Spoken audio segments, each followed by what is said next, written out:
Assalamualaikum warahmatullahi wabarakatuh.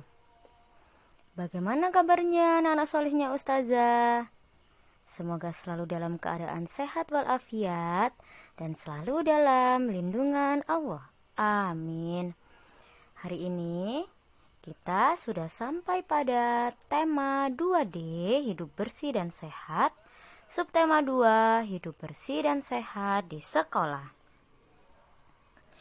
Materi yang akan kita pelajari hari ini adalah teks tentang hidup bersih dan sehat, membuat kalimat tentang hidup bersih dan sehat, contoh perilaku hidup bersih dan sehat di sekolah. Sudah siap teman-teman?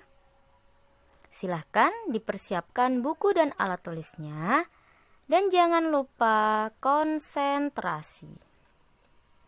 Baiklah, mari segera kita mulai. Hidup bersih dan sehat di sekolah. Semua siswa di sekolah harus menjaga kebersihan dan kesehatan. Menjaga kebersihan dan kesehatan itu merupakan tata tertib sekolah yang harus ditaati.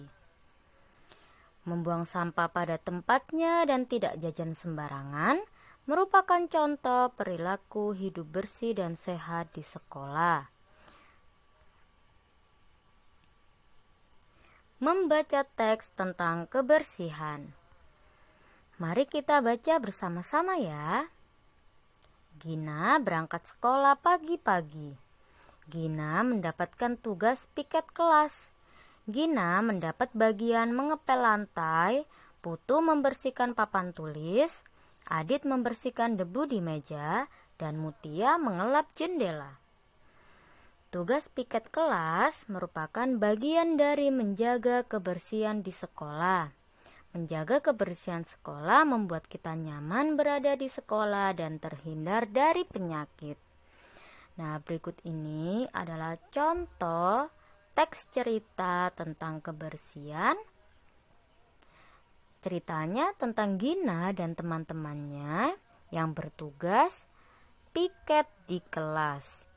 Bertugas membersihkan kelas bersama-sama. Selanjutnya, kita mengartikan dan membuat kalimat dengan kosakata tentang kebersihan. Sebelum membuat kalimat, kita artikan dulu ya arti dari kosakata berikut. Yang pertama adalah menyapu. Sebelum membuat kalimat, Ustazah ingin tanya, tahukah kalian apa arti dari menyapu? Menyapu adalah membersihkan kotoran dengan menggunakan sapu. Itu adalah arti dari menyapu.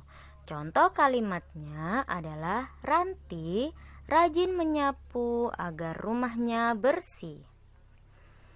Kosakata yang kedua, sakit. Sakit artinya keadaan tubuh seseorang yang mengalami penurunan atau terganggu. Kesehatannya menurun, itu adalah sakit. Contoh kalimat dari kata sakit adalah sering jajan sembarangan membuat perut sakit. Selanjutnya lalat. Lalat artinya hewan bersayap yang hinggap di tempat yang kotor.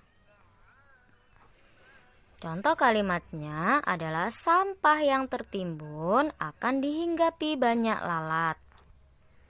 Kosakata selanjutnya penyakit.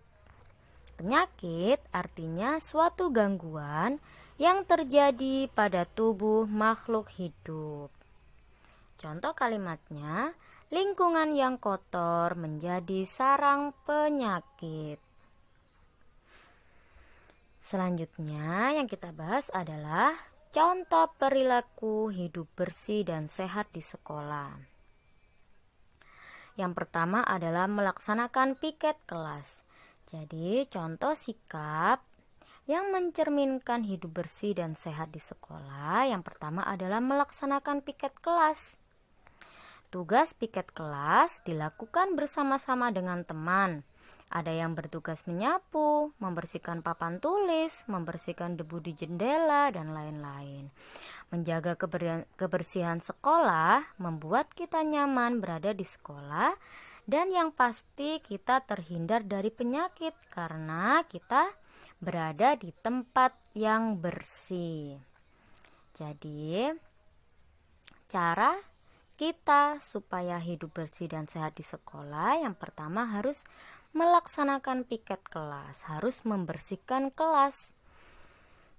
Yang kedua adalah membuang sampah di tempat sampah.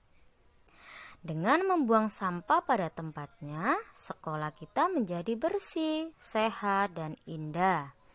Sampah yang berserakan yang tidak dibuang pada tempat sampah akan menimbulkan bau yang tidak enak atau tidak sedap, dan pasti banyak dihinggapi lalat karena lalat suka tempat yang kotor. Lingkungan yang tidak bersih itu akan menimbulkan penyakit karena udaranya tidak bersih, banyak sampah yang berserakan. Itu adalah tempat sarangnya penyakit. Yang ketiga, tidak membeli jajan sembarangan. Membeli jajan di sekolah itu harus diperhatikan kebersihannya. Jangan membeli jajanan yang berwarna mencolok dan dihinggapi lalat. Biasanya ada jajan yang berwarna merah, banyak bumbu pedasnya. Nah, itu tidak sehat. Oleh karena itu, jika membeli jajan harus diperhatikan ya, apakah sehat untuk tubuh kita atau malah membuat kita sakit. Itu harus diperhatikan. Makanan yang berwarna mencolok itu mengandung pewarna dari bahan kimia yang berbahaya bagi tubuh kita. Dan makanan yang dihinggapi lalat itu menyebabkan penyakit.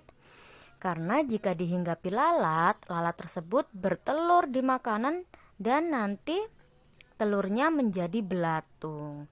Maka dari itu, kalau ingin membeli kue, harus diperhatikan kebersihannya ya. Yang keempat adalah membuang genangan air. Nah, apalagi sekarang musim hujan ya.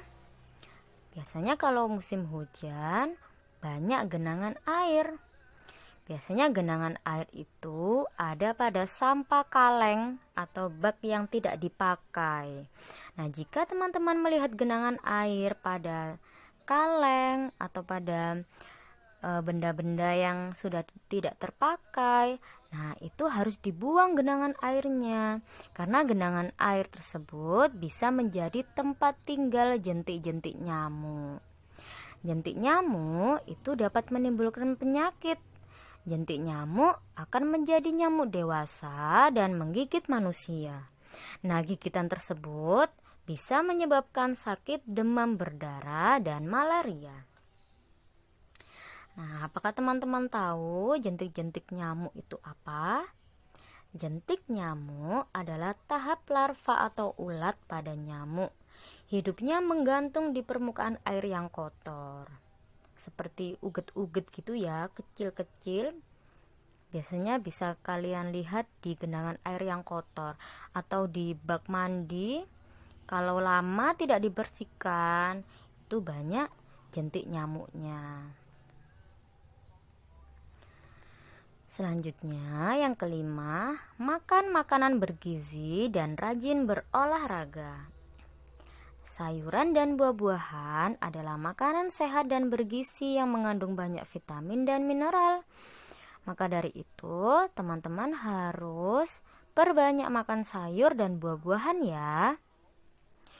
Kemudian setelah makan makanan bergizi, juga harus rajin berolahraga.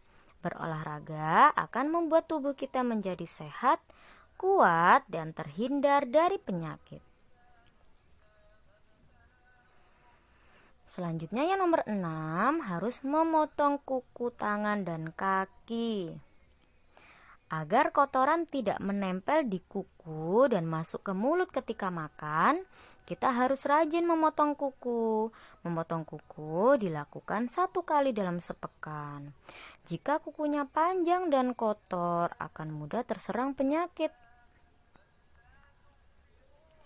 Nah, berikut ini adalah perbedaan lingkungan bersih dan kotor. Nah, yang sebelah kiri itu adalah kelas yang kotor. Ciri-ciri kelas yang kotor adalah banyak sampah yang berserakan, tercium bau yang tidak sedap, terlihat kumuh dan kotor. Jika kelasnya yang bersih, ciri-cirinya adalah tidak ada sampah berserakan, baunya wangi, terlihat bersih. Nah, apakah teman-teman sudah membersihkan kelasnya masing-masing? Ya, kalau kita sudah masuk sekolah harus dijaga ya kebersihan kelasnya, apalagi yang ada pada kolong meja. Jadi kita tidak boleh membuang sampah di kolong meja karena nanti bisa menjadi sarang nyamuk. Harus dibuang di tempat sampah. Alhamdulillah, pembelajaran hari ini sudah selesai. Ustazah ucapkan jazakumullah khairan.